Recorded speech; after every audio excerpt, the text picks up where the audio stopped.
அனைவருக்கும் வணக்கம். இன்னைக்கு நம்ம பார்க்க போறது பாத்தீங்கன்னா வனவிலங்கு பாதுகாப்பு சட்டம் 1972ல அதன் கீழே கொண்டு வரப்பட்ட அனைத்து திட்டங்களும் பார்க்க போறோம். ஆக்சுவலா இந்த விலங்குகள் பாதுகாப்பு சட்டம் எதுக்காக கொண்டு வரப்பட்டது அப்படின்னு பாத்தீங்கன்னா 1970களில் வந்து பாத்தீங்கன்னா உங்களுக்கு வனவிலங்குகள் வந்து எண்ணிக்கை குறைய தொடங்கியது. அதன் காரணமாக அதன் எண்ணிக்கையை அதிகப்படுத்துவதற்காக கொண்டு வரப்பட்ட திட்டம் தான் இந்த வனவிலங்குகள் பாதுகாப்பு திட்டத்தின் கீழே கொண்டு வரப்பட்ட அனைத்து திட்டங்களும். ஒவ்வொன்னா பார்க்கலாம். இப்ப as per Wildlife Protection Act வந்து பாத்தீங்கன்னா வனவிலங்குகள் பாதுகாப்பு சட்டம் 1972ல கொண்டு வரப்பட்டது. அதன் கீழே உங்களுக்கு வந்து பாத்தீங்கன்னா ப்ராஜெக்ட் ஹங்கிள், காஷ்மீர் ஸ்டாக் சொல்லுவாங்க, அதாவது காஷ்மீர் மான் திட்டம் 1970ல கொண்டு வரப்பட்டது.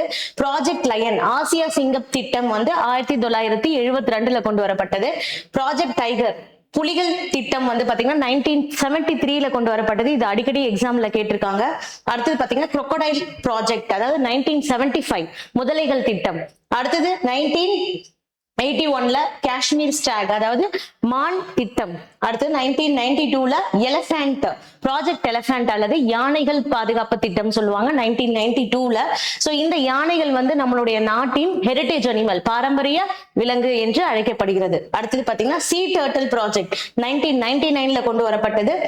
2005ல வந்து இந்தியன் ரைனோ விஷன், அதாவது இந்திய காண்டாமிருக திட்டம் கொண்டு வரப்பட்டது.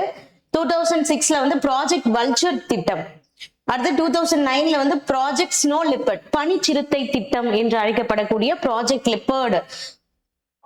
அடுத்து 2020ல வந்து பாத்தீங்கன்னா ப்ராஜெக்ட் டால்பின், அதாவது டால்பின் திட்டம் 2020ல கொண்டு வரப்பட்டது. 2022ல ப்ராஜெக்ட் சீட்டா கொண்டு வரப்பட்டது. சரிங்களா, சிவிங்க புலி திட்டம் அப்படின்ட்டு கொண்டு வரப்பட்டது. இந்த திட்டங்கள்ல இருந்து ஏதாவது ஒரு கொஸ்டின்ஸ் வந்து எக்ஸாம்ல கேட்டுட்டு இருக்காங்க.